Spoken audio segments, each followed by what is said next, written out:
जय श्याराम प्यारे भक्तों, आइए जानते हैं कि पूर्व जन्म के किस श्राप के कारण देवकी और वसुदेव जी को कारावास का दुख भोगना पड़ा था। दक्ष प्रजापति की दिति और अदिति नाम की दो सुंदर कन्याओं का विवाह कश्यप मुनि के साथ हुआ। अदिति के अत्यंत तेजस्वी पुत्र इंद्र हुए। विष्णु ने इंद्र का पक्ष लेकर दिति के दोनों पुत्रों हिरण्यकश्यप और हिरण्याक्ष को मार डाला। तब दिति ने सोचा, मैं कोई ऐसा उपाय करूंगी जिससे मुझे ऐसा पुत्र प्राप्त हो जो इंद्र को मार डाले। भगवान की कैसी माया है। लोग अपने को और अपने आत्मीय को बचाना चाहते हैं, लेकिन दूसरे से द्रोह करते हैं। यह द्रोह नरक में ले जाने का रास्ता है। तब इंद्र जैसे ओजस्वी पुत्र के लिए दिति के मन में इच्छा प्रकट हुई।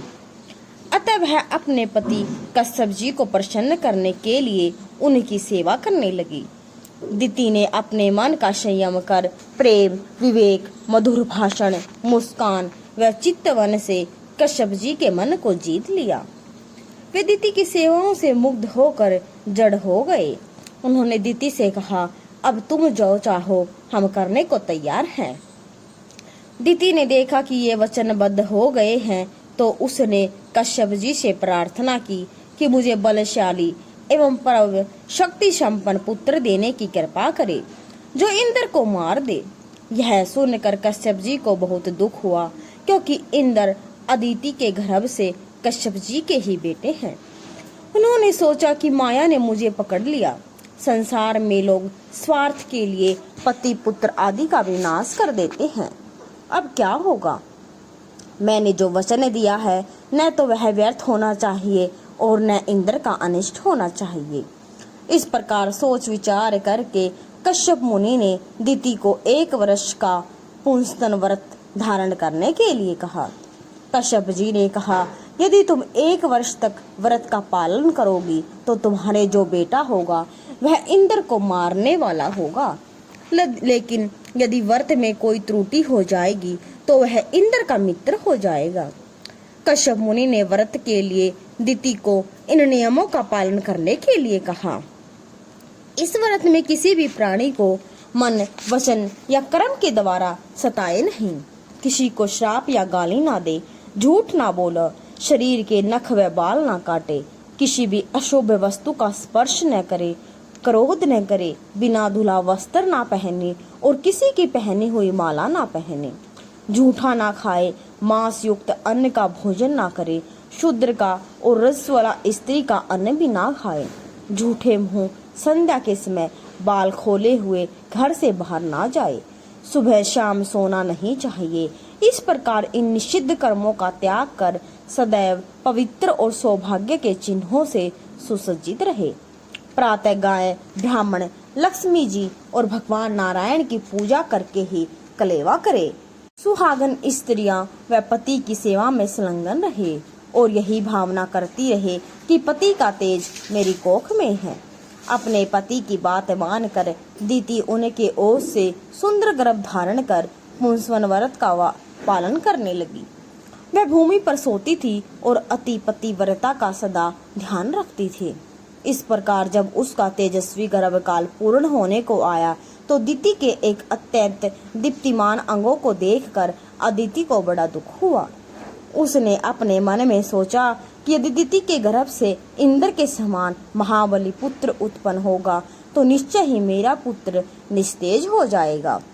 इस प्रकार चिंताग्रस्त अदिति ने अपने पुत्र इंद्र से कहा कि इस समय दिति के गर्भ में तुम्हारा शत्रु पल रहा है, अतः ऐसा कोई प्रयत्न करो कि गर्भस्थ शिशु नष्ट हो जाए। दिति का यह गर्भ मेरे हृदय में लोहे की कील के समान चुभ रहा है, अतः जिस किसी भी उपाय से तुम उसे नष्ट कर दो। जब शत्रु बढ़ जाता है तब राजस्मान रोग की भांति वह नष्ट नहीं हो पाता। इसलिए बुद्धिमान मनुष्य का कर्तव्य है कि वह ऐसे शत्रु को अंकुरित होते ही नष्ट कर डाले। चतुर राजनीतिज्ञ वही है जिसे शत्रु के घर की एक एक बात पता हो। इंद्र कोई साधारण राजनीतिज्ञ नहीं है। अपनी माता की बात मानकर इंद्र मन ही मन उपाय सोचकर अपनी सौतेली माता के पास गए। उस पाप बुद्धि इंद्र ने ऊपर से मधुर किंतु भीतर से विष भरी वाणी से विनम्रता पूर्वक दिति से कहा, हे माता, व्रत के कारण आप अत्यंत दुर्बल हो गई हैं, अतः मैं आपकी सेवा करने के लिए आया हूँ। जिस प्रकार बहेलिया हिरण को मारने के लिए हिरण की ही सूरत बनाकर उसके पास जाता है, वैसे ही देवराज इंद्र भी कपट वेश धारण करके व्रत परायणा दिति के व्रत पालन की त्रुटि पकड़ने के लिए उसकी सेवा करने लगे। एक दिन व्रत के नियमों का पालन करते करते बहुत दुर्बल हो गई।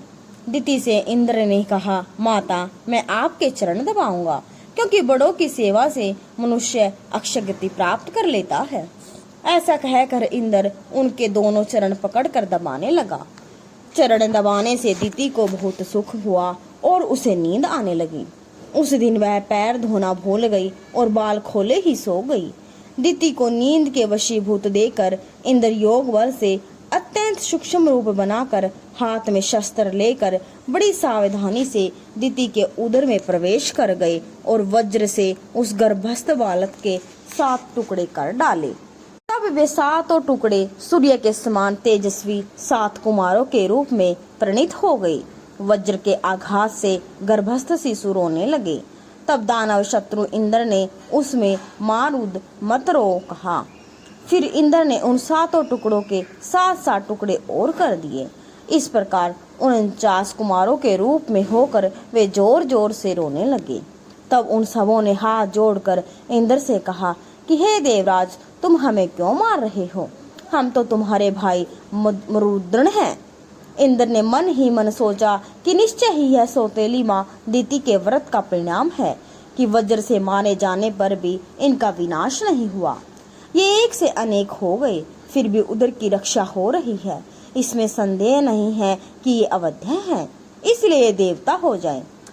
जब ये रो रहे थे उस समय मैंने इन गर्भ के बालकों को मारुद कहकर चुप कराया था, इसलिए ये मरुद्रण नाम से प्रसिद्ध होंगे।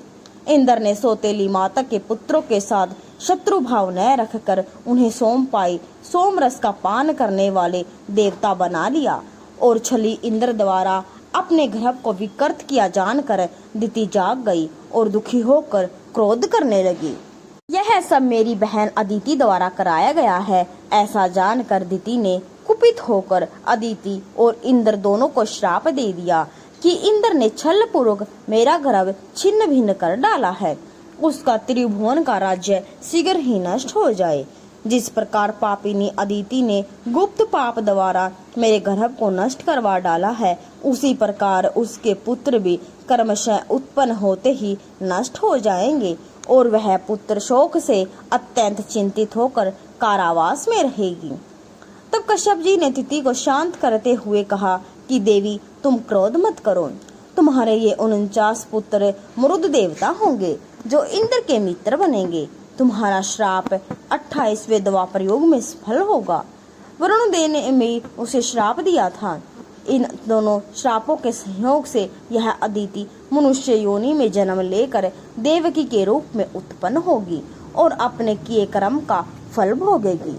के शासक, धर्म के रक्षक और तीनों लोगों के स्वामी इंद्र ने जब ऐसा निंदित कर्म कर डाला, तब फिर कौन मनुष्य पाप नहीं कर सकता।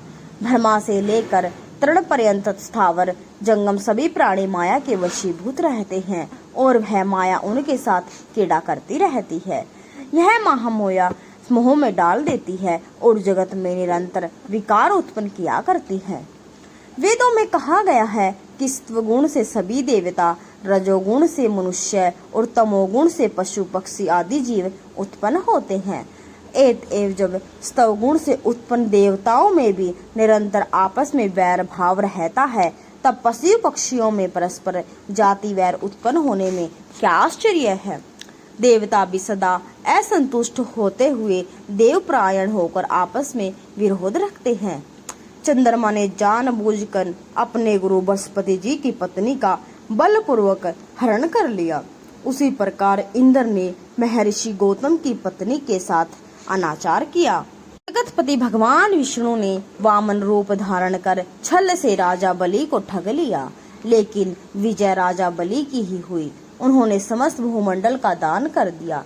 भगवान विष्णु जो त्रिविक्रम कहलाते थे, छलने के लिए वामन बने और उन्हें राजा बलि का द्वारपाल बनना पड़ा। ब्रह्मा जी वेद कर्ता और जगत की सृष्टि करने वाले हैं, किंतु वे भी सरस्वती जी को देखकर विकल हो गए।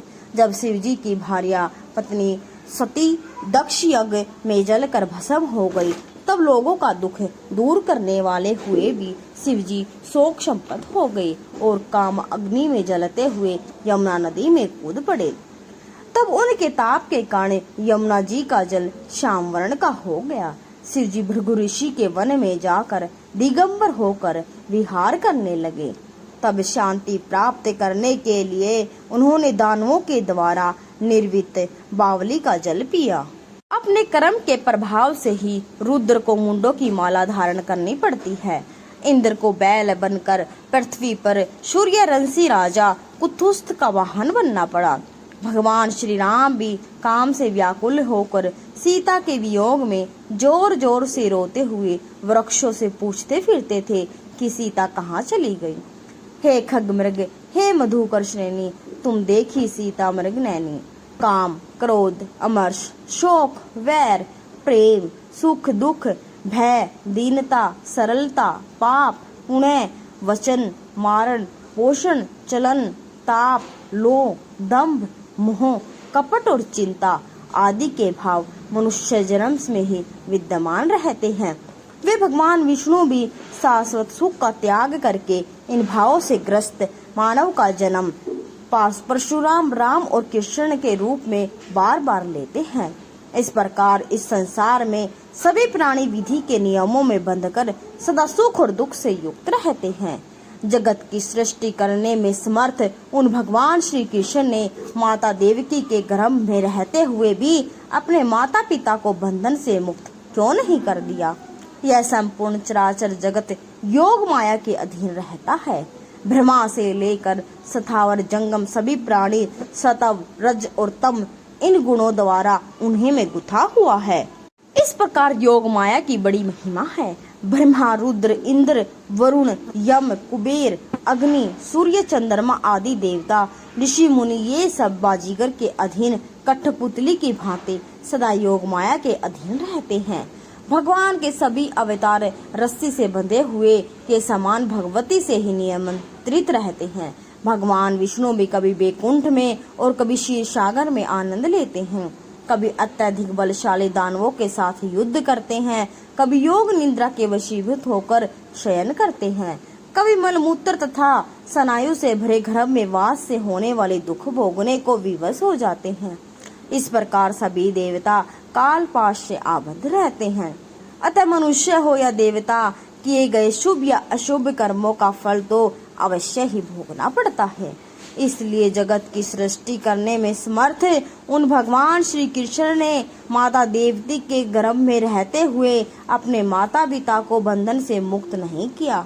कर्म फल भोगने के बाद ही देवकी और वसुदेव को श्री कृष्ण ने कंस का वध कर कारागार से मुक्त किया और उनका कष्ट दूर हुआ।